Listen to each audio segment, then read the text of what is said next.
Hit it, hit it, hit it.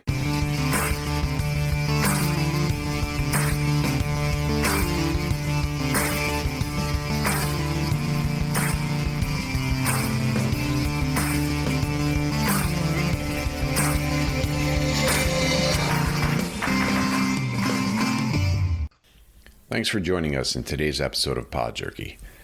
Today we're going to be talking about Whitey Don, a white boy doing reggae in the mid-'80s, way before Snow came along. Whitey Don grew up in Toronto's Kensington Market area, and his love for music had him running record stores in Little Jamaica at an early age, and this interest in reggae earned him respect from the local West Indian population and visiting Jamaican reggae artists as well, who lived in Toronto at the time. Whitey Don would hold reggae nights at various Toronto nightclubs from the young age of 16 and was constantly selling out places like the Bamboo and other clubs in the College Street area. Max's love of music and his enthusiasm would eventually land him a spot on CIUT, a local Toronto radio station. Whitey Don was a mainstay in the downtown club scene. He was a guest DJ for several Cannabis Cups and quickly became a Toronto reggae phenomenon with his vocal stylings, knowledge, and acumen of the Jamaican vernacular. Whitey Don eventually made his debut as the frontman of Canada's premier reggae band, Culture Shock, and that was in the 90s. Their song Rude Boys was earning top play on the radio stations and was on heavy video rotation at Much Music.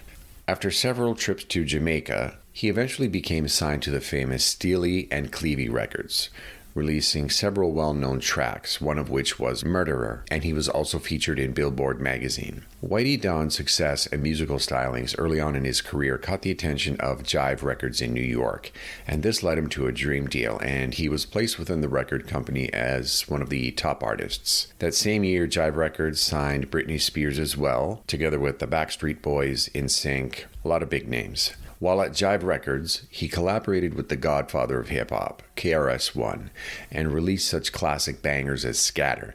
Whitey Don also did a collaboration with legendary hip-hop icons Phife Dawg and Chip Fu. They both joined him on the Artical track, which was heavily rotated in New York and beyond. Max has also written and performed tracks for and is featured on some major Hollywood motion picture soundtracks alongside such artists as Jay-Z, Eric Sermon, Ice Cube, MC Lyte, Keith Murray, Johnny Gill, Busta Rhymes, the Backstreet Boys, Lil Kim, SWV, and that's just to name a few. He has also written for and performed with Snow, Big Sugar, and has been featured in videos with Michie Me, Len, Dream Warriors, etc. Whitey Don has also done some work for ACTRA, for example, doing Visa commercials, and was the voice of Sunrise Restaurants. Moreover, Walt Disney hired Whitey Don to do a round of sound effects for them as well.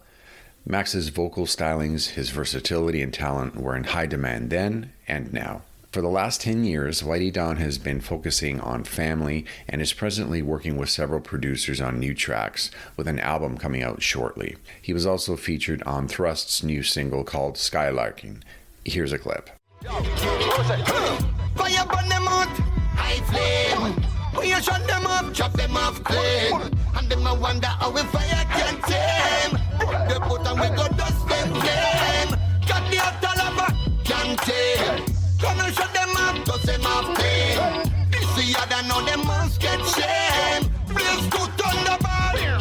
Carry too much for much, too much to hold, too much to go. Whitey Don, I trust I run the show. How they walk up this and them a backary, them flappery. One Thunderbird blaze them up, True them that, up like yes. a battery. We hold it down, we have the sound so official. We are blow, we just a blow, we official. Mr. Just a one, they come out with the sound. Whitey Don, I tell them how we just pick up and run the town. They couldn't touch the foundation. One Thunderball, me I use burn out them congregation. Blaze on the fire, blaze on the fire.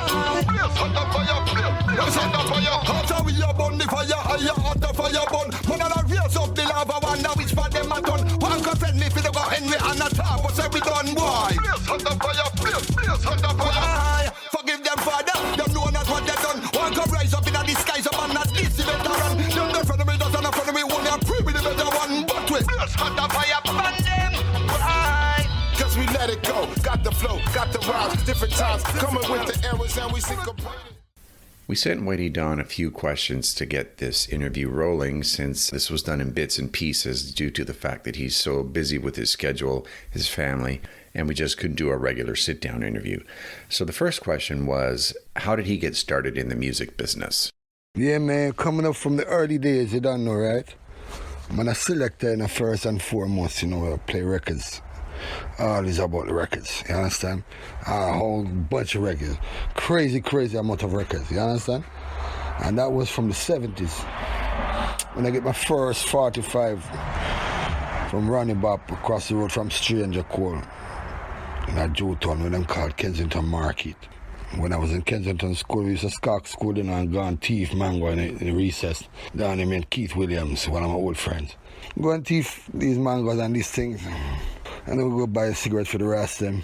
Leroy Brown was there, Willie Williams was there, Stranger Cole, Ronnie Bops, Johnny Clarks was down there too. All the different people, but Heptones, of course, one of them Godfather, So we come from far, come from the beginning of the heartbeat, Rastafari and West Indian culture in Toronto at those times, you understand? So coming up, we used to call hip-hop, what we call nowadays funk, man.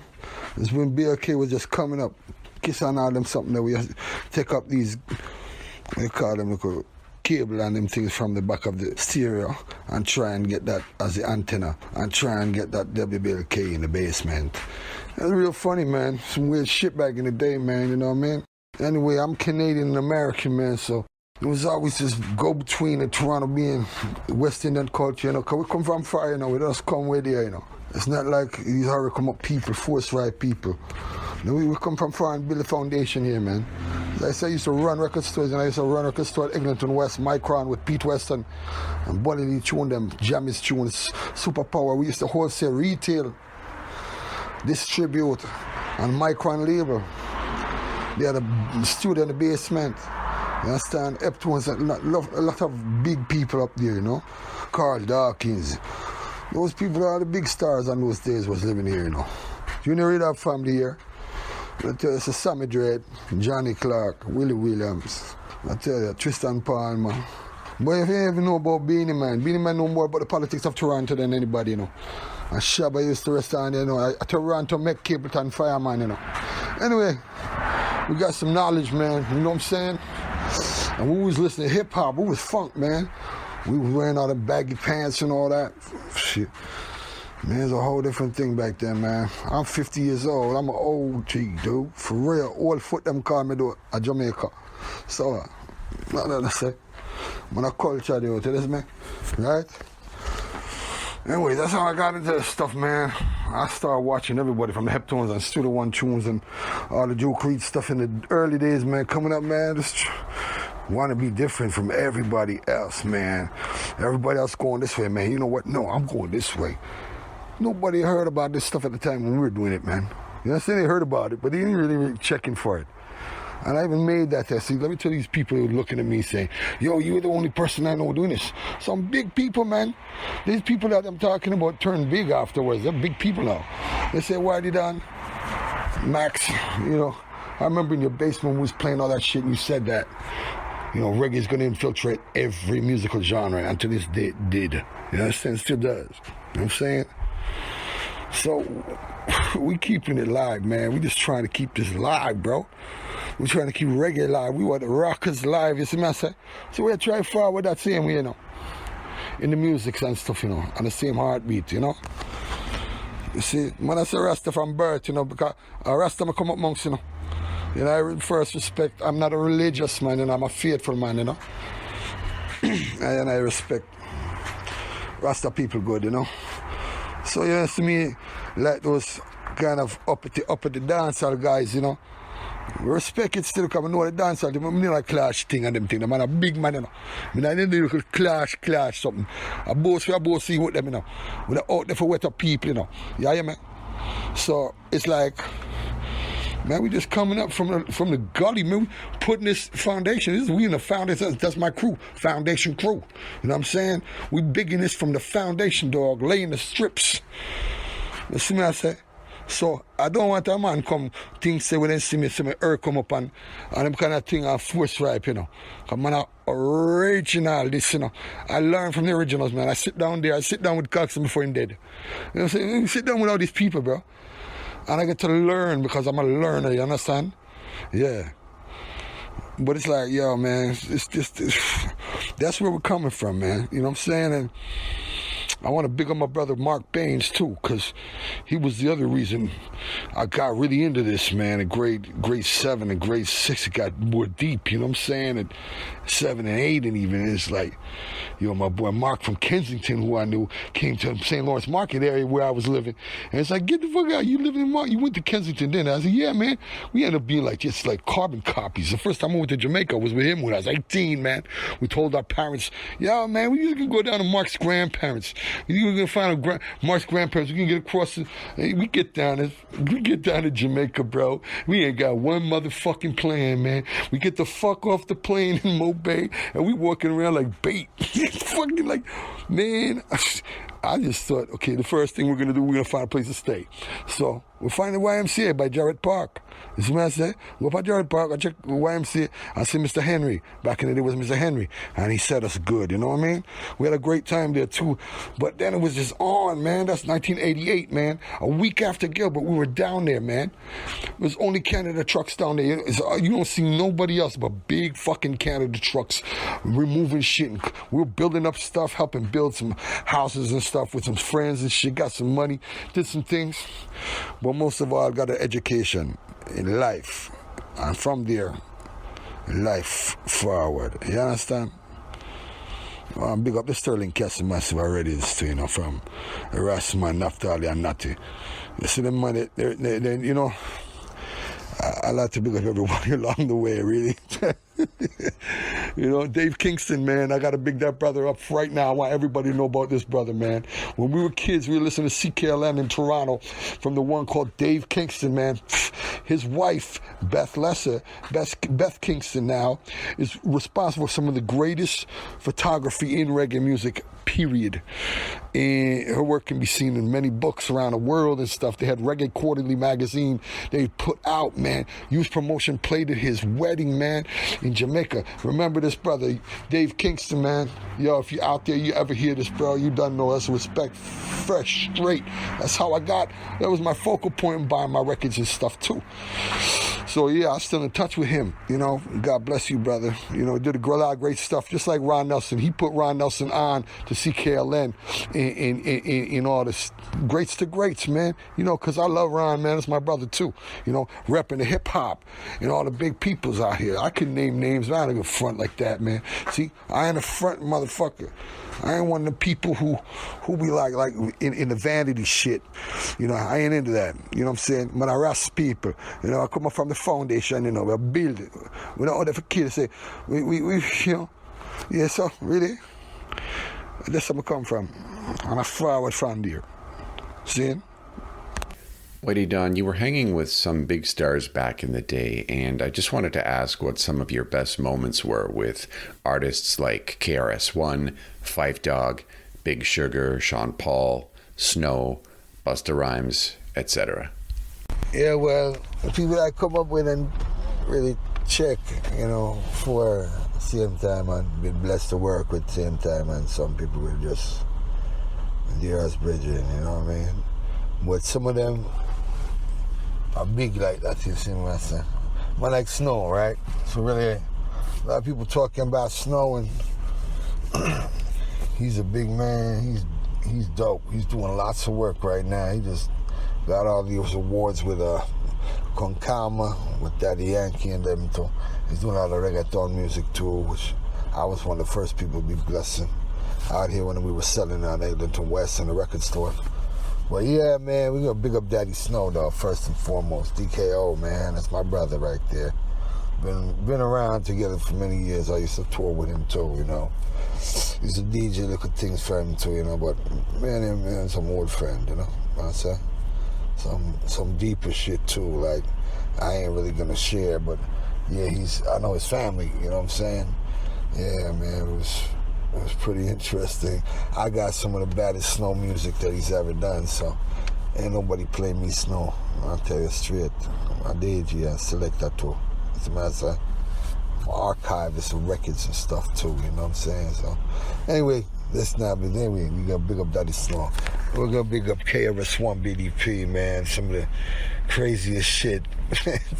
Going with Commissioner Gordon to up Gun Hill and Tilden Avenue in the Bronx, man, South Bronx, going up in going up into the studio, BTP studio, going through the building, going in this apartment, and shit was gutted, and he put up all this wicked, like, he made a studio out of it, a full fucking studio. You know what I'm saying?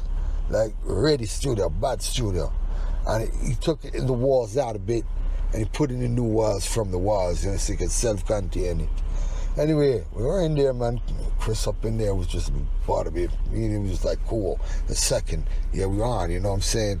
So I remember, man, coming in there one day, man, and Chris is like in the studio in the isolation booth talking into a fucking headphones. And he switched the polarity of the headphones to make them into like a microphone, like a dictation mic sound. My favorite mic is a shady mic. You know them dictation mics, you have a ring with them, you say I am that in a live dance or anything like that, and you can contain it at the lick, you know. But I tell you, say I had to run it in terms of like my kind of sound, you know what I mean? Anyway, so like, yeah, I tell you, say, that Monday, you know. Stories, man. I remember bringing my big mother. This is my brother right here, man. This is like, you know, Chip Fu, man. I can't even say enough. That's one of my influences, you know. As is Chris, same way, you know. But Chip, bro, wow, that's a phenomenon, like in another world. And I remember bringing him down to see Chris at BDP Studio one time when we took the chits from Jive Records and took the limousines out to Long Island, back down, gone up, go check Mark Nice, my producer on Bridging, you know what I'm saying? Come from there, gone pick him up, you know, Brooklyn. Come from there, gone to Ross, to the Bronx in the studio, man, up in there, man. Chris was like, yo, shit, this brother. It's like, I thought he hadn't met before. I thought they would have met before.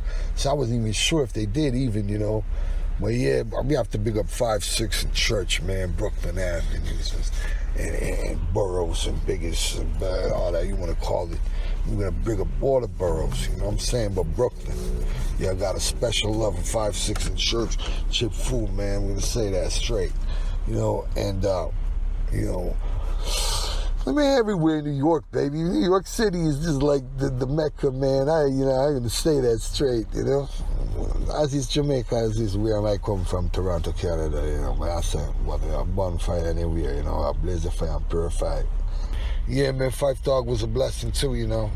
Five Dog was a total blessing, you know, and it remains going without saying. I would have wished I knew him a little more, you know what I mean? But the time I spent with that brother was some dope shit. I put a record out for him when I was enough for entertainment in Canada. Put out the Ventilation LP and brought him up to Canada. Got the time to chill with him a bit, and it was cool, man. It was like, I wish it was more. We were supposed to do a record together with him as Mutty Ranks. I mean, that's Whitey Don. We're going to do that, man. And it would have been dope. I think it would have been dope. Anyways, let's say I even got lots of brothers here. You know, I got to big up West, man. You know, Maestro and shit. We got my brother Thrust. Hell yeah. 35 years and on. And I'm like, it's craziness. You know, all my brothers, Culture Shock crew, you know, coming up from the Culture Shock band and stuff. Everybody really, you know, Micron Music on Eglinton, Enough Entertainment, you know what I'm saying? Planet X Bridge and then Missy Me, you don't know, Rumble. But I want to big up all the people what is involved, you know. See, I didn't even mention the reggae people. I go with Leroy Sibbles, man, Leroy Heptones. See me, I say, Godfather, I say, me, Jackie, me too. They me people, you know. Sure they want people, them too. Lord Tanamo, you know, Cannonball. I tell you, Carol Brown, my sis. I tell you, Sassafras up in the place. I tell you, yeah, Woody Pipe one, you know, where I get to meet everybody, you know. Everybody that means the world to me, you know. I want to big up Lucian and Mikey General then. And the late, great Philip Faddis Burrell. You know what I'm saying? Same time, Exterminator. I got to big up so many people. Brother Steely, Blessed Love, rest in peace. and my brother Clevey. Yo, still keeping it alive, man. I'm saying, well, I fireworks crew. Don't know, right? Yeah, well, like me and Snow, for example, I done records with him, man. I play bass, play keyboards, guitars. We got songs together too, man. Baggage Row and fucking Club Tonight and did videos. We got all sorts of shit, man. So many experiences I can't even call it out, man. Sly and Robbie, jeez, I can't even forget them. Mr. Francis, Dumbarton Avenue, Mixing Lab, CM Time. But Sly and Robbie, man, I mean, wow. That was it. When I heard them say, yo, and look at me when I was playing a bit of bass and I was writing lyrics and they were like, wow, what the hell, you know? At the time, it was kind of different, you know, and they were like, shit, dude. And they respected me. And I really, obviously, effing respect Sly and Robbie, Steely and Clevey, the same way the creators of dancehall, basically, as we know dancehall, you know. But there's so many people, I can't even begin to talk, you know. About so many personal experiences that turn into big experiences with artists and music, same way, you know. So I want to big up the Will I Am, them, the squad, you know what I'm saying? Big Trust, Big Stretch, Dunk, Frank and Dank fame. Big up the Frank and Dank T to the D. Yeah, you don't know. Big up Demon Slayer, Stretch, up on the place, you know, D Spear. I tell you, Richard Navy. Coming up, but listen, I gotta even big this up, big. Too Rudimental Records. Gotta big that up too, that's my brother. Let me tell you something. If you get this far in this message, please edit this, and this is important. I got out a lot of bullshit. And I'm older now, but I got out a lot of bullshit. And I run into a brother who was looking for me, said. And I realized he had recorded something with me and Snow that sounded dope, man. Like, he played it for me and I forgot about it. I was like, it sounded like Dennis Browning, kind of Dennis Browning idea of a voice, you know what I mean? And I tell you, it's on weird, I tell you. Yeah, man, I never hear, maybe just a couple times I hear it, you know. And that was the time I recorded. Well, that was years before anyway, so Brother Turu, Richard Rudimental, give me a call up, and you know what? I know good things about him. A lot of people don't understand my brother, but many people don't understand me. So I just know we got a lot of things in common, you know. He's got West Indian roots. I don't. But he's got the American and the Canadian thing going on, so we got down like that, because I'm American and Canadian. And it's like, yeah, that brother believed in me away, saying, yo, we're going to do something. I never thought he was feeling me for real, though, you know? I was, you know, a lot of people, they whatever. But they didn't feel it. Some people feel it, some people don't. That's why I'm not worried about shit. Because I know in the end, you know, I do stuff for my peoples. I can't work for the world, bro. I work for my people. People who support me. People who I love. You know what I'm saying? It's all about feeding your family, but it's also about the love, you know? And the respect. You respect people, you know? Anyways, this brother looked into me and said, yo, we're going to do something. So to start off my reemergence and even recording, it was Too Rude who brought me in. We got some songs. We're trying to get them down, beat it out. But yeah, he saw the start and sparked it into something that I hope is going to turn out nice, you know what I'm saying? Sounding good so far to me, you know? So with that in check, that's the one who started this, and I got into it. And I somehow got on with Thrust on a Facebook message, say, yo, when we gonna do this? He said, wait, give me a call. Set up that week, we're in the studio, you know what I'm saying? So, moving fast, and that was just some fast shit. That shit we did. Really, I mean, I went in a couple times to clean up a couple things. That's it. It was fucking fast. That Skylarker song. Anyway, supposedly was the song that got Eric B to say, yo, this is gonna sign this brother. So I feel good about that, you know what I'm saying? And my brother's helping me. Thrust stepping up saying, yo, bro, let's do this. Thrust got crazy knowledge, man, you know? And the whole squad for that matter. Our next question was, did Whitey Dawn collaborate with Big Sugar on any of their albums or tracks?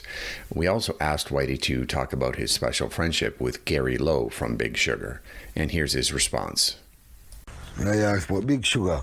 Well, let me tell you something. Yeah, I did a lot of recording with them, Gordy put Big Sugar together with a lot of our people, Gary Lowe, Whitey Don, my bona fide.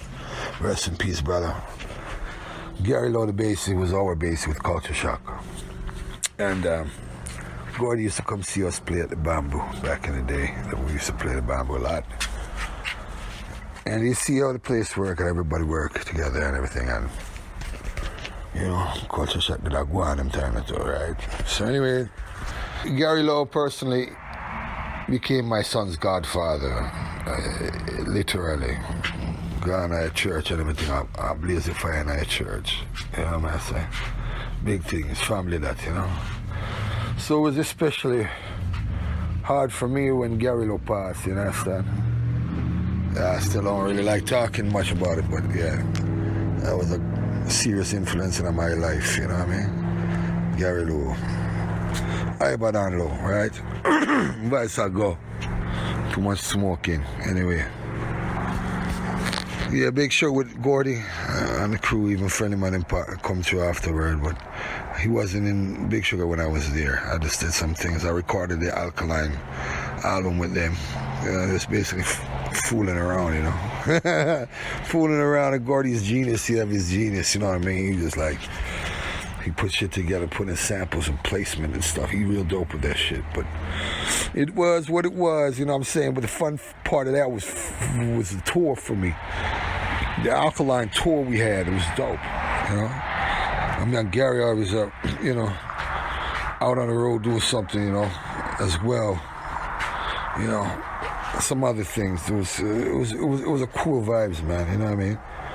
And Gordy's a cool brother, you know what I mean? Did a lot for music himself, Big Sugar and all his other endeavors the same way, right? So, big up that same time, I say. Big up the Big Sugar camp always, family that, yeah. The next question touched on something a bit comical, but also serious as well. It seems that people on YouTube seem to think that Whitey Dawn was dead alongside others in his circle, like Thrust, Frankenstein, Hip Hop, and others. And it seemed like he had disappeared from the music scene, and so they naturally thought that he was no more. And we asked if he could go into that a little bit. Well, people say we died. No, we never died. We're still alive, right here, right now. So, I will never stop. Things change up, They never know, so the whole thing change up. Whole business change up, bro. I got a family now. Lots of things happen, you understand? But let me tell you something, we still alive, bro. I ain't ever leaving nothing. I'm an old selector. My first love was my records and my knowledge. And then running Jamaican reggae record stores and other record stores and knowing the whole thing about the music, you know what I mean? I got a bit of a background, you know what I mean? So, I left it. I left my family the same way, so compromise in between, you understand? True, I can't get into a lot of shit. I wasn't really the most lawful, abiding person in the world, and, had to go away for a little bit, but not in the penitentiary or nothing like that. They just go away, keep away, yeah. Anyway, as me say when I left this is integral. Born for this, you understand? So, however things change up, I am where I am, who I am, whatever. There's a sense of the Born Nation, the fullness, the grounding in what we do, you understand? That will never go away. My experiences and the things that I go through in life will never die. The body may die or may go away, but I will never die. Yeah. The next question dealt with his relationship with Thrust and if he could explain how that came about. My relationship with Thrust started many years ago, right? Many years ago. I can't even remember where I met him, Funny thing. But Thrust is an old soul brother of mine, like for real, like brother. Both Scorpion, just like Snow, both the intensities of life, right? And just running the streets, man, and in the music business, you know. Russ was always up in there, man. He's been doing stuff. He put out way more music than I did. The kid's been around. He knows his shit. And he's a brother that I respect. And is part of my family. Definitely. And he's about to do a lot of big things that I know about. And he's already doing big things, but he's all about the real. And that's something I like about Trust. A lot of people don't understand people, you know, but I do, you know. I understand them, and I love them, and they're my people. So, squad up, enough respect. Big up my brethren, Chris, France, you know, Daddy Trust. Keep it live, bro. Keep it live. We're keeping something. I'm coming up again, man. We'll make sure that even one song does something for somebody somewhere. I will be happy. You know what I'm saying? As again, I don't sing for vanity. I don't sing for the Babylonian things and, you know, cars and vanity and girls and fucking money and how much me have and them things. Them things that pitney game, man, I hold foot, you know. But ain't that them little pitney idiot argument, you know. All the clash shit. Yeah, I ain't out there. I know it's part of it. I ain't gonna down on that because I love watching a good clash, you know. But I don't like seeing upbeat. Really, that's not me. That's not me. I'm not in the clash things, you know. We're in the clash things, you know. A forward movements and an upliftment. You see what I do? We are boosting you with them. We not wet them up. We not screw with them upcoming. You understand? Man, I brought up, say, you know, when I deal with them kind of things on certain levels. But a good clash is good, you know. But we not in that again. I'm over that. I'm just playing some music, man. You know what I'm saying? Keeping it live. Next, we asked Whitey Dawn to talk about Culture Shock. It was one of the premier Toronto reggae bands back in the day, of which he was a part of. Well, me coming up now, you know, I want to big up the Culture Shock crew, original Revelations, you know. But the Culture Shock crew, you know, we have quite the list casting characters and people who were founders. You know, I want to big up my brother in life, Gary Lowe, my bassist. Brother up there in heaven. Also Big Sugar's bassist. Went on to do backing a lot of big artists alongside my Bernie Fat Cat Pitters. Bernie Pitters. God bless you, brother. You still here with us. You know, the eyes may be weak a bit, but the heart is strong and the spirit's strong and still a play and still a go on, you know. Very lucky to be amongst these gentlemen. And I will line up my other brothers who I'm very lucky to be around. And at that time, we had just come together before everybody make their own movement, you know. So, I mean, we're going to big up my brother, Friendly Man, who, alongside of I, were the lead vocalists of Culture Shock. I was a singer and Friendly was a DJ. Gary Lowe was the bassist. Rest in peace, brother. My son's godfather. Bernie Pitters on keyboards, and our radical horn section was Roscoe Christie, who used to teach at Trebus. at CBC, not Trebus. He used to teach at CBC. Richard Isaacs House, the infamous Isaacs now, living in Jamaica, living all over the place, playing out beautiful sax, classically trained, conservatory trained, you know. And then you have Richard, the Reverend Howard Moore. No, not Richard, sorry. That's Richard Isaacs. Then you have our trumpet player, Howard the Reverend Moore. Howard Moore. Very talented, jazz trained, again, conservatory trained, serious trumpet player. And they were the radical horn section, right?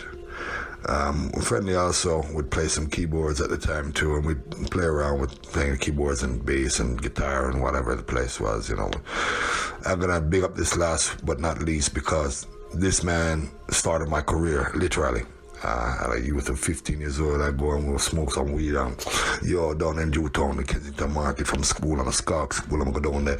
I see one brother, you know, and the spirit take, you know, the eyes I'm catching. I say, you have to talk to this brother. I talk to this brother. I say, you like this man? So, Nigel Murray, Dancing Days, Nigel Murray, Kensington Market, the king of Kensington. This was the man who took the first interest in me musically. I said, let me put a band together, man. And this guy and himself, he said, He said, let us put a band together.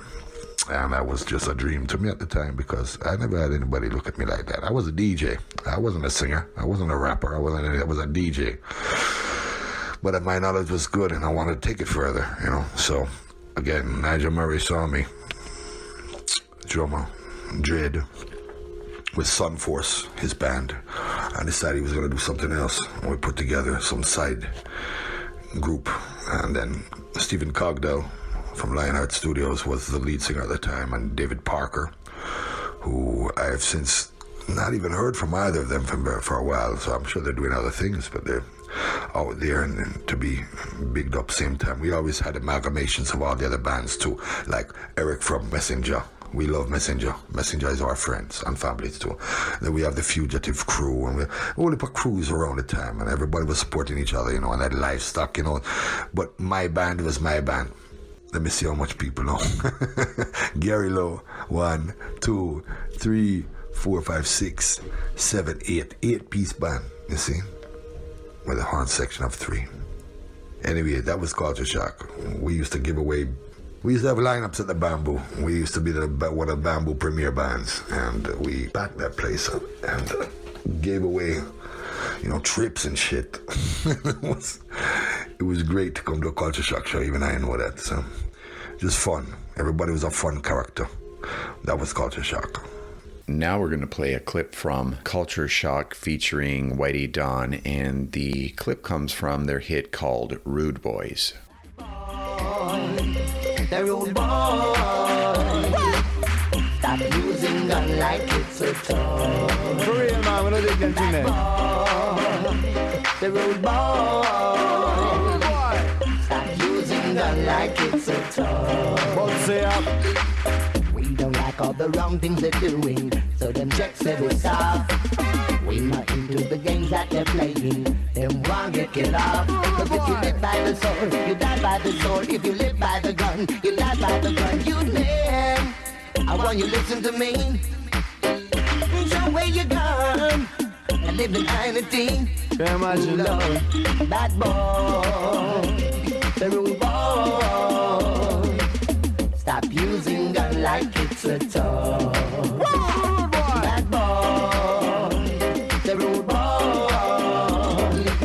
stop using gun like it's a toy. But watch out now. Moving on, we asked Whitey what he was up to these days, if he was working solely with Thrust or doing any special collaborations with other artists. We also asked him if he had any new albums coming up soon, and this is what he said. Well, you know, things in the work with Trust too, you know. Me and Trust have some things in the lab going on. As I said before, the originator in my resurgence and booster was, man, like Richard Rudimental Records. Too Rude, up. We got stuff going on in that lab there. It's the first of me getting up and going at it, you know what I'm saying? And Trust, we always have something. But I ain't not solely working with Trust. We'll be working with him on other levels, so but yeah, DKO, Snow, the whole crew, that's my DKO crew. Frankie Fars, Daddy Snow, but I'm Kill, all the man them, and the reggaeton part, Willie D, yeah, big up Chad, all the Woodeye crew, that James, you know, Woodeye crew, right? So DKO, Too Rude, and Thrust, between all that and the squad, you know what I'm saying? We making things happen, you know what I'm saying? Open for work with everybody, you know, because still I know now reach a Jamaica yet. If you go down there back and sight up my bridge in them down there for to do stuff. But yeah, man, you know, that's it so far, you know?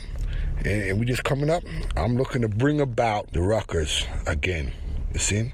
As a lot of artists are looking towards the rockers come again, you see me I say? I look for the license some old Channel 1 rhythm and old Studio 1 rhythm or some old Duke Reid rhythm, you see me I say? So I do that right now. We are Pre and Penny, as well as the hip-hop, reggae, integral, you know what I'm saying? Yeah, man, we gonna stretch this motherfucker. Ain't stopping, man. You know what I say? Keep it locked. Boom. Next, we touched on how he got into reggae and how that music influenced his life. How did I get into reggae? First of all, it was from the 70s. I've been around for a very long time in this, I've been archiving music. I have a very, very, very serious reggae collection of records and hip-hop. But being where I was in the 70s, coming up, I was in a place which was the heartbeat of the West Indian community in Toronto, right where I was born originally. I was raised in the Kensington area. I went to Kensington Primary, Kensington School back in the 70s. And I would always skog school with my friend Keith Williams. I mentioned this before. Skog school and go thief mango in market. At Jewtown, them times they said Jewtown and amongst the people around there, because it was a very Hasidic community originally. And one of the first synagogues in Toronto, I believe, is on one of the streets down there, right? In the Kensington Market. And anyways, off Kensington Avenue there. Either way, that them call it, So, coming up, with teeth and mangoes and go down and go check,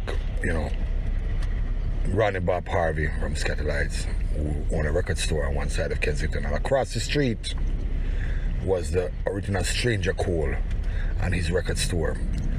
And you have all the big musicians around them time then. Leroy Heptones, of course. Leroy Brown. But Heptones being my godfather, my people, Heptones really bring me on a certain level, around the fraternity. And Jackie Me Too, and Lord Tanamo, original Studio One people, the original Fire, you see what I say?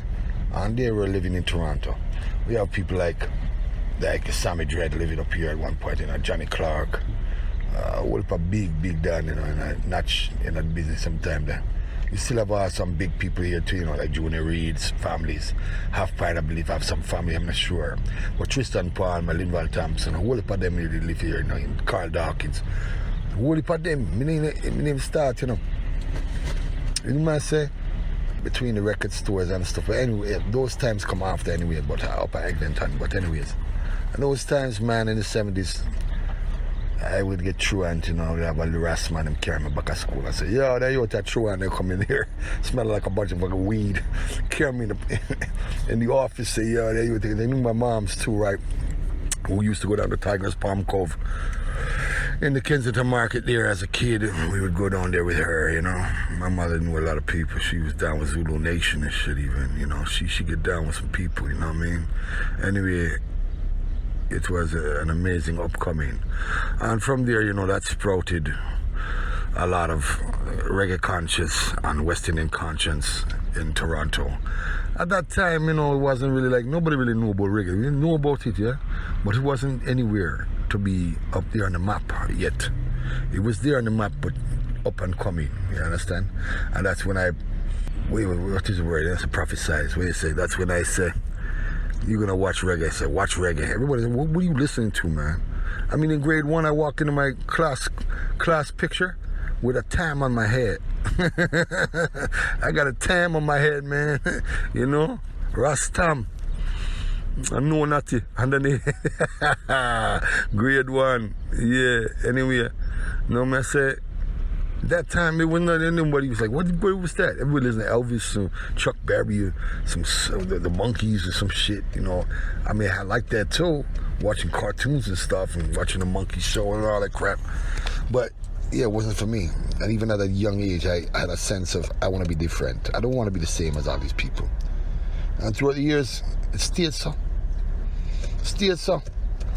I'll be that devil's advocate in the argument, I'll put it there. I don't want to leave no elephant in the room. You understand what I say? I bring it forth, man. I want people to understand and see what I want. But anyway, I said it. This shit gonna infiltrate every musical genre, even the 80s when I got down to the next market area where I live.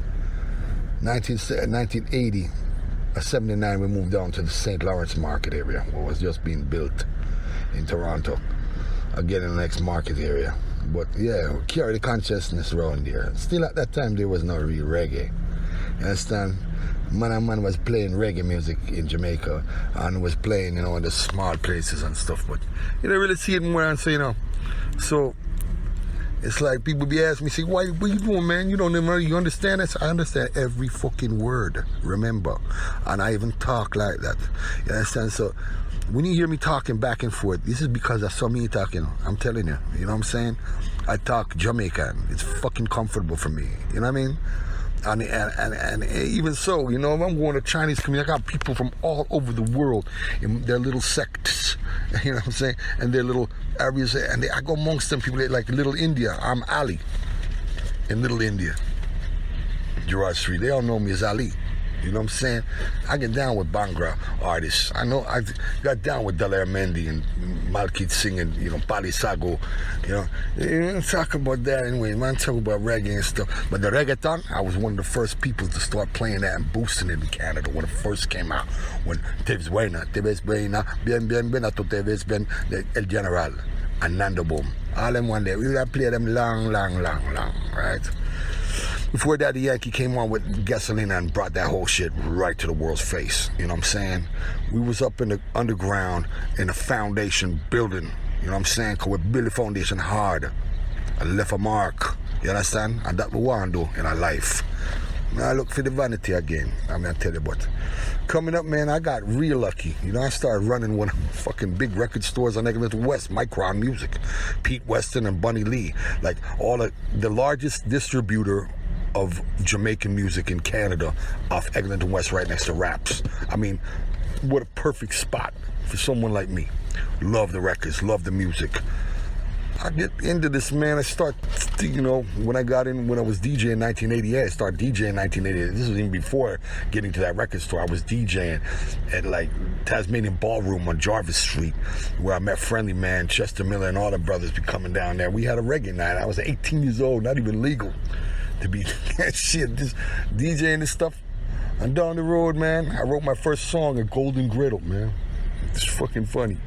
Yo, so people are saying, yo, you like to talk, you talk like that, you should be singing like that. I play guitar, I play bass, guitar, keyboard, I play all that stuff. I do stuff in the studio, I play all that shit.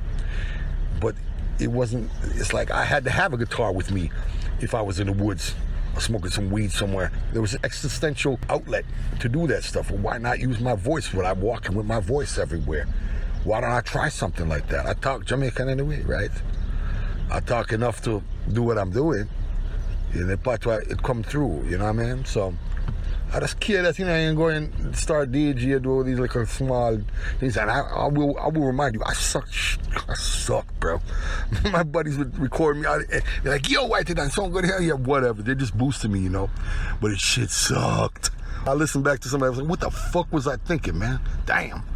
But it come a little further from there, man. I got signed to a label, so I at one point, one of the largest labels in the world. And I mean, yeah, so I know I was doing something right. Either way, kept to it. Still the most integral part of my life beside my family. And I never stop. I will always be involved. Will always be involved in whatever capacity. You know what I'm saying? Right now, I'm trying to get up and get some music out, man. I like to make some nice music. I enjoy it. I love it. You know what I'm saying? But I ain't gonna be a vanity motherfucker trying to play them games like the labels try to do with you, man. There's a lot of bullshit that I ain't allowed to talk about, put it you that way right now.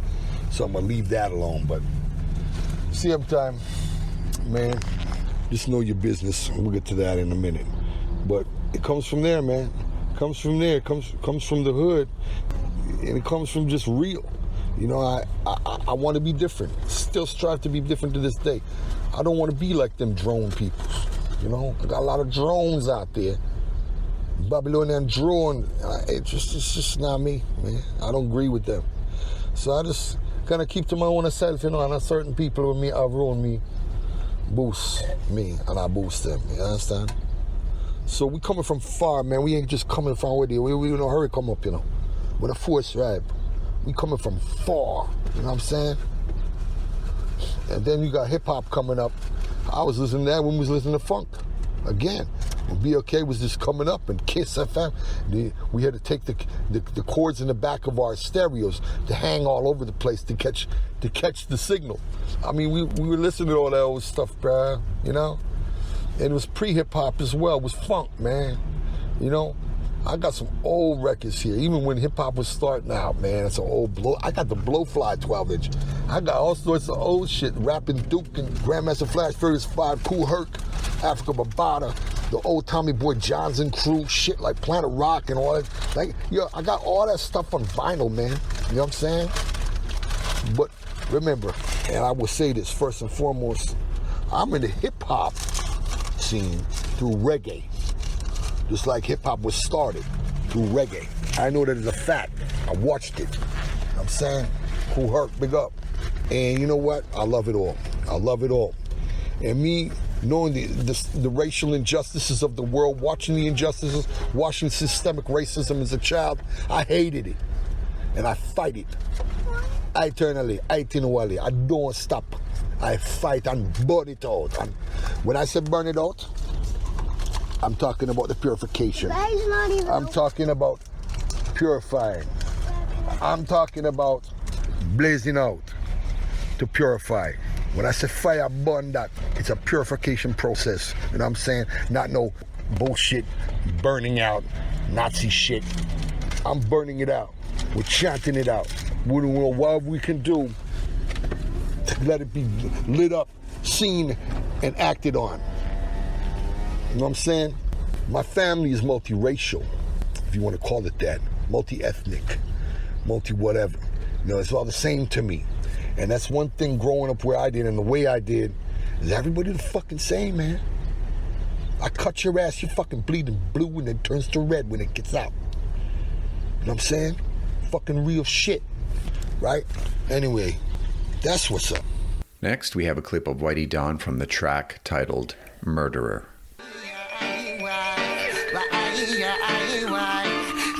Tired of the bloodshed and the killing down the line. Well, it's such a grind chain. Tired of the bloodshed over crack and the cocaine. Well, and this kids in the pain murderer. Kill up the youth like them a vampire. Hey, murderer. Suck the blood out of the sufferer. Hey, so in this world of fuss and fighting a ban. Them out the road want to kill them brother. Shot them 16 and they make you force it fine. Everywhere you go, you know a murderation. It's not the time to hurt your brother man. It's not the time for you to hurt your sister man. It's time to live, so you must understand. But everywhere you go, you know a murderer. Kill up the youth like them a vampire. Hey, murderer. Suck the blood out of the sufferer. No put your nose where you know it no belong. Crack and cocaine and international the land. Can't get no way to set the foundation. Forget the youth off the street now, Jaman. Say out the air, we will make a solution. In on this world when enough contention. So you must live and try to understand. But everywhere you go, you know it's murder. Murderer. Kill up the youth like them a vampire. Hey, murderer, sucking the blood of the sufferer. Hey. The next question was about Whitey Dawn living in Jamaica for a short while, and if he could talk about that a little bit. No, Jamaica. Let's just say I spent a lot of time in Jamaica. The first time I went to Jamaica was in '88. I was 18 years old with my friend Mark Baines. We done tell our family, said we're going to Jamaica. And we're gonna go meet Mark's grandparents and all that. We got down to fucking Mobay, didn't know one fucker where we going, bruh. You know what I'm saying? We got down there, we like, what the fuck we gonna do now? I'm like, okay, the first thing we're gonna do is find lodging. So through Mobay, we pull our things, the big suitcase, and go. So wait, YMCA, they got one of those down here. I find out it's right by Jarrett Park, the infamous Jarrett Park, housing like Reggae Sunsplash and a lot of events, big reggae events out there. I get to the YMCA, there was Mr. Henry there. Enough to explain Mr. Henry again. I mentioned this previously. And again, from that point, everything started for me. I ran into my friend Naphtali and Natty from Kingston. We got to Kingston the next day, up in Red Hills Road. Me and the rest in Sterling Castle. Hang out and learn certain things, you know. was the education thing. You gotta watch it from there. Buck up Bongo Vin, the two of the Bongo Vins, and Bongo Silly before him dead, before them kill him. Lions Den, up at Belmont. Lots of things. That was the first of it. You understand? When I forward from Jamaica, I was like, I have to go back there. I have to do something. Then in 91, we go down there back and set up one little place and buy 7 square land.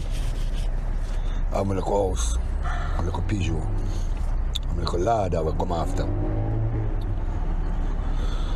Enough things, man, enough things. I become a lot of friends, you know. I send that over Linstead, my brother Donald Taylor, Taylor Lawn, Donald Lawn, up at York Street. Big up from their families down there too, you know. All over, basically, there's lots of things I can talk about and lots of I can't talk about, so we say I put a lot of time in down there. You better believe it. But it's been a while now, and I have to get my kids down there to give them the culture. I gotta bring my children down there, man, and stay a good time, you know. But it's been a while, you know. But I'm in constant contact with my Jamaican family every day. You understand? So I saw it go. I just live. I leave Jamaica everywhere. Fuck. You can call me crazy as a motherfucking ox. But my experience precede themselves, and I can't talk about some of them, you know, and some reasons. But everything is blessed. Everything is blessed now. And Jamaica is a blessed place for me. An integral part of my brought-up and upbringing within this and what's happening now. Moving on to the next question, we asked if he followed any of the newer artists in Jamaica like Chronix or Coffee. Well, if I follow artists and people, well, right now, and I don't really follow nobody really. I don't want to make the word solid, but I don't follow nobody unless I Instagram. My wife control most of that for me anyway, but we run things as a leader in our circle, you know, so when I hear the word follow, I'm on follow God, really, you know what I mean? I don't really worship idols and, you know, those kind of things. But at the same time, the inspirators are there, right? The inspiration, the people who need the love will get the love because I'm a selector too, you know, remember. I boost the music. Chronix is Chronicle's son, the original Chronicle. We used to sound like Barrington and all that, but Chronicle's son is Chronix. And I rate Chronix. I rate Chronix and Coffee. Coffee, I don't care what I want to say about her. Cocoa Tea is my family, right? And Cocoa Tea first boosts Coffee. And I boost Coffee. You understand? The girl is smart, the girl is sound good, right? It don't matter about what she say otherwise, you understand? Right? So we boost those artists, Protege, Kabaka Pyramid, like Janine, you know, like Queen Africa. The whole of them, the Ras people who come up same way, and you know, like different artists. I can't even call out all the artists, you know. It's like there's roots artists, there's dancehall artists. You know, these are just the reggae artists. Really, I'm a rockers man. Let's make this straight. The one where I'm on really look for are the rockers artists. A lot of them dead. You know, Sugar Minot, Dennis Emmanuel, Brown. You know, see me I say a lot of those people. They like people man like Harry Sandy. You know, some of them are dead. They don't say everybody dead. Harry Sandy is well alive, but you know, the artists was coming from the late 70s, early 80s. Youth promotion camp, Black Solidarity camp. I mean, you know, Yami Bolo, my like Little Kirk, Moses Davis' brother, Beanie's brother, Little Kirk, with Black Solidarity. You know, the original voices coming up like Junior Reid from Junior Progress and the Voice of Progress. A lot of people don't know about Junior Reid. They used to call him Junior Progress from the Voice of Progress. And, you know, even before all that, we have some early Junior Reid, Ashantiwa, like different artists so you didn't really hear about, you know, and the ones you listen to, you know, Al Jacob Miller, of course. Anything from the movie Rockers, which really formed our lives. When that movie came out, that formed my life, bro. You know what I mean? I remember every single scene in that movie, Rockers. I love The Harder They Come. I love country, man. I love all them other ones that come out, but rockers, that set the pace. And even if you talk to the youth them nowadays, and even after the newer generation, they would say that rockers, the movie, set their life and set it. You understand? Those are the artists I come up with, you know. Jatwood Gregory, Big Youth Jayot, you know, Leroy Smart, Dirty Ariel, Horse Motor Drums for the Burning Spear and all the big man them. Joe, give me say everybody in the thing there, in the movie. We boost them, you know. That's the music I got. You want to step to me with rockers? I got something for you. A lot of people can't play me rockers, you know. A lot of the big selectors, them know me, you know, through my own. Chris and Clean, I keep my records wicked. My original Little John, when they have that pan YouTube. I have some original Horace Martin, yo, Virgin, all the Heptones, everything from Studio One and Duke Reed got up. All the original, we can get deeper. Go down to Phil Pratt and all them. And original Beverly's from Ska all the way up, you know. But Rocksteady and all them things. I work with Studio One for a bit, you know, and I really boost the Studio One tune them and Duke Reed tune them and all the tune them. But even man like, you know, man like Lee Perry and Black Ark, you see what I say? But anyway, I just calling names at this point. Sammy Dread, you know, Michael Prophet, Rise Michael Prophet. Yeah, so many are the Earl 16, Anthony Johnson. You know what I say? Man, I don't say. I mean, I call out stuff. Horace Ferguson, Sensiati. Let me tell you, I go deep, all right? But my love is toward the foundation. That's the name of my crew, Foundation Crew. My love stems from the foundation of reggae music. Daddy Roy, King Stitch, Dennis Al Capone. All the original, yo, still we didn't get deeper, man. All me I tell you, say, we dealing with rockers. But right now, we're bringing the rockers forward in the dancehall things. You call it trap, you call it whatever you want, call it. This trap stuff, whatever it is, we're keeping to that vibe. Linval Thompson's voices, all these voices I came up with, you know, Al Campbell, Cornel Campbell, Ratted, I couldn't just call them all out, right? But there's no reason because, you know, it won't stop. You just keep going on. You're going to be writing this stuff out there. You know, we don't want to hear all that. I'm going to tell you, say, we're bringing the rockers forward, and that's the mission, right? Dancehall is dancehall. My dancehall was in the 70s. My dancehall is Studio One. All the original Jackpot. You know what I say? Some Carlton Patterson. Original black and white label. All this old stuff, you understand? That's my dancehall, right? So dancehall has just changed over the years, right? That's how we move. You know what I say? Up to the time. You see what I say? Right? Up to the time. From time up to the time. You see what I say? Whitey Dawn Foundation Crew out. Next, we got into some of Whitey Dawn's musical inspirations and some of the top artists that he followed and listened to and still does. And he also talks about some of the artists that he would like to work with at this point. Top artists? Well, I feel you can formulate it from my last entry with following the artists, if we follow artists. But I'll tell you, I have a lot of inspirations and they all come from all over the place, right? If you're talking about reggae, you know I'm talking from the old school. Heptones, the original stuff, right? Those are my inspirators, the original reggae music and rock steady. Coming from them, you know, Brother Alton, all of them, right? But I also have the new stuff too, you know. I really like Gappy Rant. I like the England people. I know a lot of obscure artists right now, even some white artists, I really rate them too. You know, but there's a lot of artists right now out of England, France and Germany. And we really are you know what I mean? We're really checking them out. And I really rate them. States is always hot, you know what I mean? My brother Chip Fu, he doing stuff with Pete Rock right now. And my song Ready for the War with Renee from Jean A. On the bass line of the A. I'm gonna tell you something, them man are rockers people too, you know. So yo, I got a lot of inspiration, you know, from the hip-hop side and the reggae as well, right? So, you know, I mean, I just called Chip's name, but there's others, you know. I have a lot of inspirations on the hip-hop side as well, you know. But the reggae, I'm a reggae artist. You see me, I say so. Most of my inspiration is based on where hip-hop came from. Jamaica, reggae music, right? So we're large up the whole original camp too, right? Original foundation artists on all sides. We're dealing with the foundation, we're building it from the ground up. We don't come halfway, we don't come so way, no need of that. With a force ripe, you know what I mean?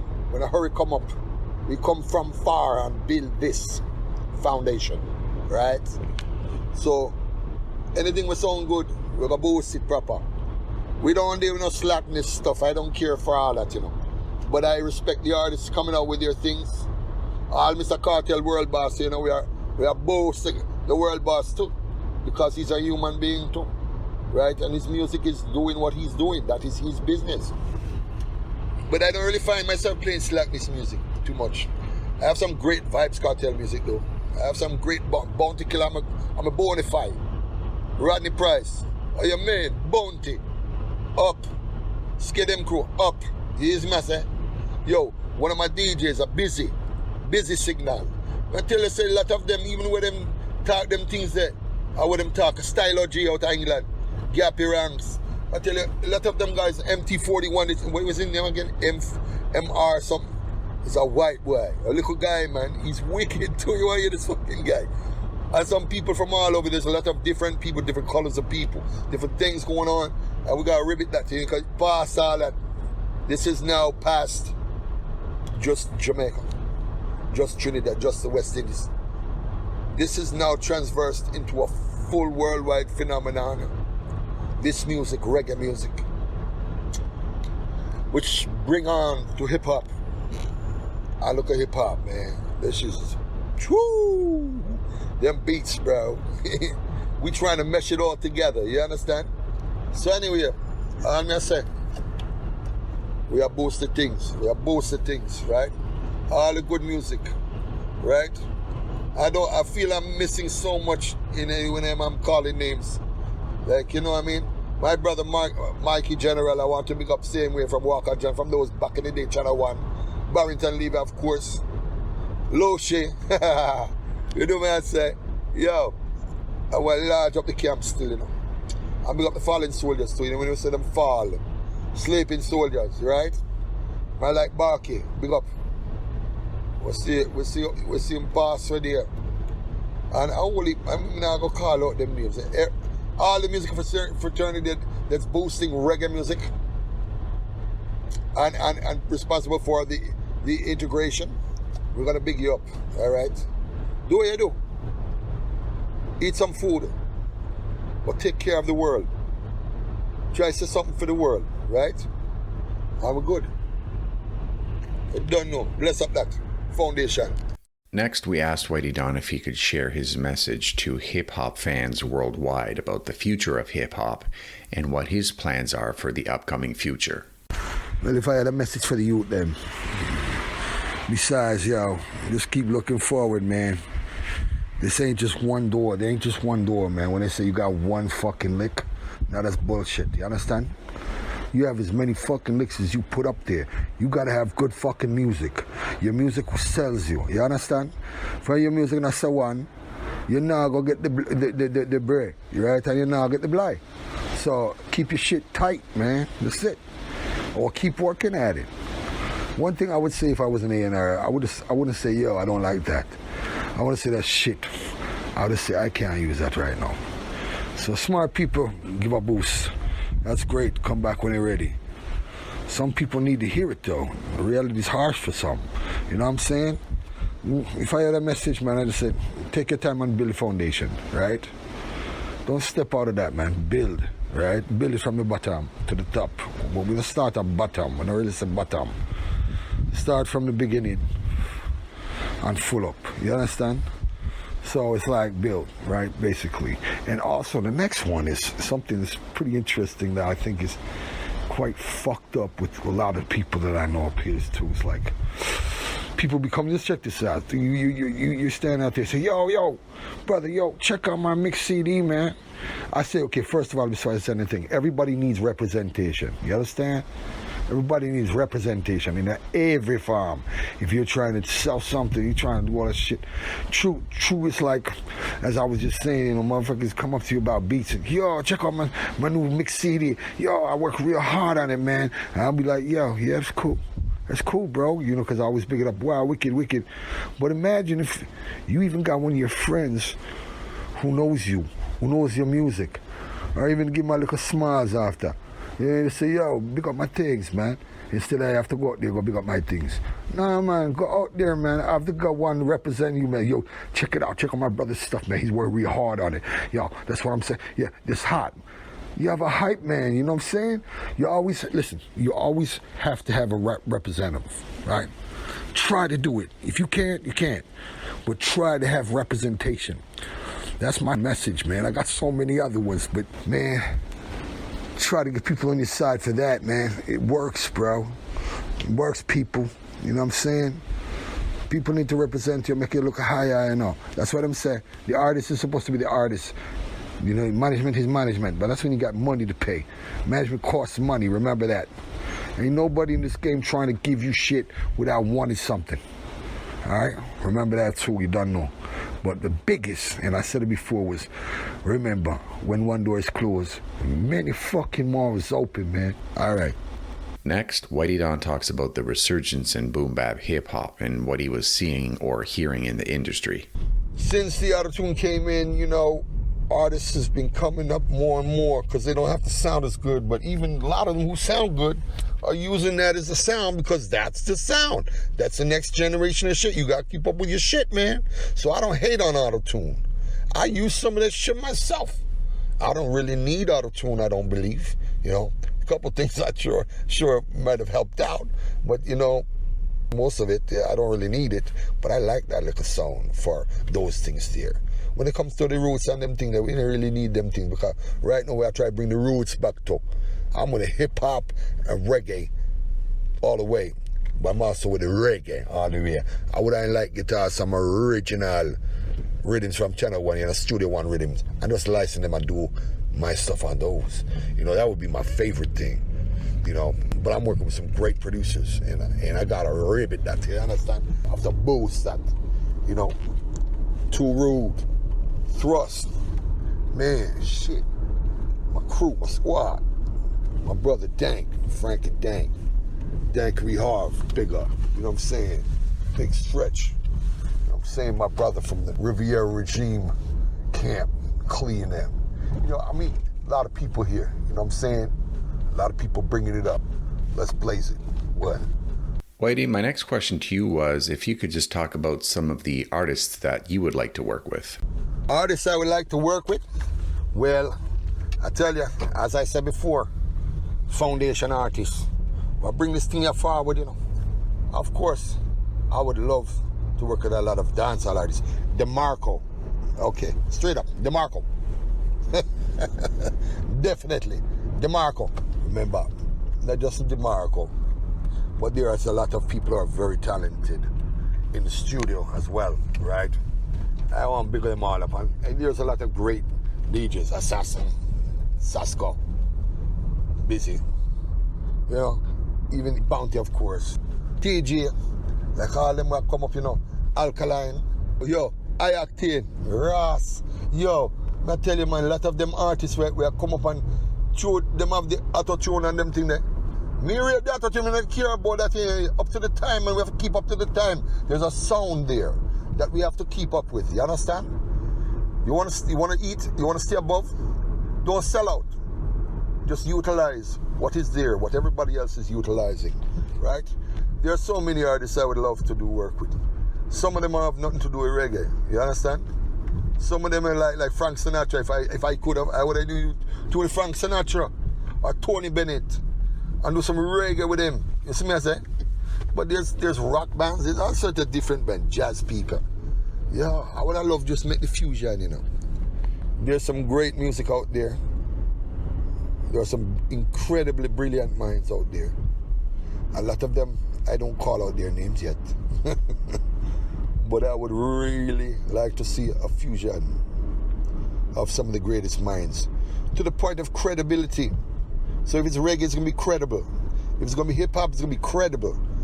If it's going to be whatever it is, it's going to be credible, right? So that I want to hear it and say, okay, this man do all this stuff. But, like Il Divo. Say I do something with Il Divo to Rotted.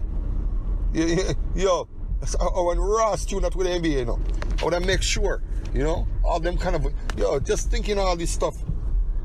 The possibilities are endless. We can always make something nice, right? So, let me say, can't to call out a one, So, yeah. If anything, our original G's may talk, for that. But anyway, bless up. Early. Whitey Dawn. Boom. Are there any tours planned in the future on your own or with Thrust and the squad? Well, there's no tours planned right now through Babylon and COVID and, what I say? Yeah, on the way there is. We can't be free to do this stuff. We have to do all the online stuff. And see me, my technology is not too good. You understand? Man, I hold foot with it, So, I'm still trying to get it. You know what I'm saying? Anyway, we're going to work it out. We have certain things in the works, but, we just want to get the shit recorded and get stuff moving. You know what I'm saying? All the things we are doing. I just want to focus, you understand?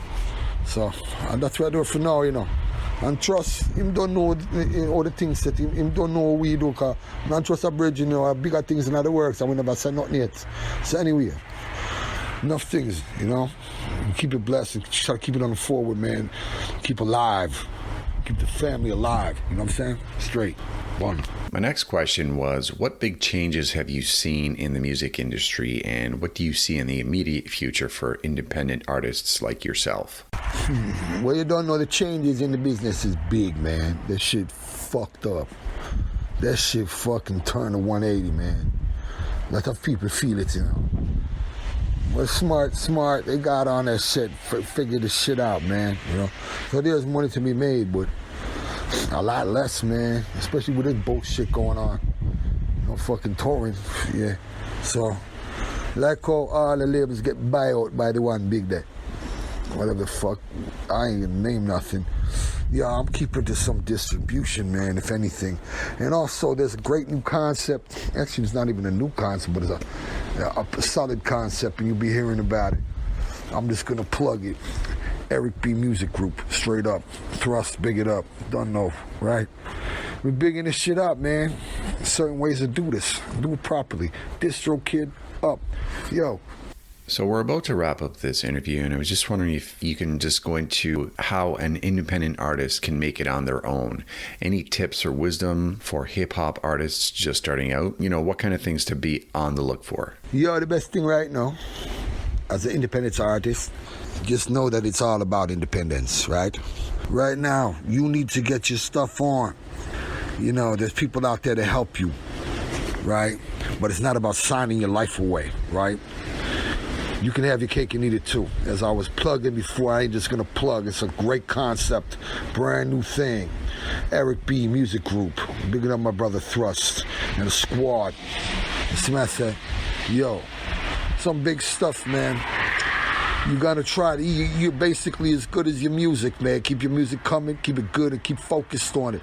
Get that shit up before you start pushing it, right? Know what's out there too. That's the only thing I can say about all that. Anyway, Whitey Dawn say, yo, PodJerky, go on my bread chain. All right, so. Yeah, well, maybe asking about tips and shit. Well, I just say distribution is the key. Don't be signing your ass away. You know what I'm saying? Everything is a record now. You understand? Everything is a fucking song. Work on the song and focus on do it good. And then you set it out, something of a blaze. You know what I said? But like LPs and all that shit, signing your stuff away like that, not gonna work. Unless you're Michael Jackson, you're somebody like whatever. You might get lucky, who knows? But signing your shit to labels, say, I ain't into that shit. Right now we got people. We got good people. Again, see EBMG, right? Eric B. Rakeem and Eric B. Paid in full Eric B. Talking about getting paid in full. You know what I'm saying? Check it out, man. And big up my brother Thrust and my people's Danks and them. The real Dankery. Yeah, better stretch. Whole of the crew, yeah, man. Big go. But I'm saying, the way it goes distribution, man, keep your shit. You know? Distro Kid, there's distributors out there online and stuff. Get with it, you know? Go and figure that shit out. You know what I'm saying? For real. We got a last-minute clip from Whitey Dawn that he wanted thrown in, so here you go. Yeah, well, you know, in coming up, I ran into Marvin Prince in 92, 93, where I met Snow. He introduced me to Snow, my good friend, and things went from there with them. And after the thing with Marvin and Prince, he decided he was going to try some other things, and he decided he's going to see about me and him doing some stuff. And we and him did some stuff. He was a great promoter, you know. Got a lot of things going on. We ended up going to Jive together, and things never work out, basically. So Marvin did his thing, I did my thing, and I kept going with my thing. And that was when I left Jamaica, was still in Cleveland, went to Jive Records. In the mix, sorry, I'm going to say, while me and Marvin were signed to Jive, we were signed to Jamaica, and that forwarded to Jive Records after Jamaica. Anyways, yeah. And I just want to mention, you know, people I'm working with. Too Rude was the one who pushed it, that I came back in the business. But, I mean, I'm doing lots of work with other people, obviously, Thrust. And DJ Despair sent me some tracks. DJ Chemo sent me some tracks. And still doing work with my brothers at DKO. Same, so. So anyway, yeah, these are just the little things where we want to put in and, you know, should be in there, make sure that it was talked about, you know. One big up Patrick Bardos have slept on studio same way, you know. So basically them things, I want enough respect though, yeah? Anyway, one up, let's hear, yeah. Our thanks again to Whitey Dawn for allowing us a little glimpse into his life. Very accommodating. He's very busy with his family life, his music. So we really appreciate all this. And we're going to be posting all his links on our website. You'll be seeing in our show notes in our podcast. You can find us at PodJerky. And we'll see you in the next episode. Don't forget to subscribe, share, rate, all that good stuff. All right. Have a good one. Master Impressive, out. Here we go now. Play that beat. PodJerky.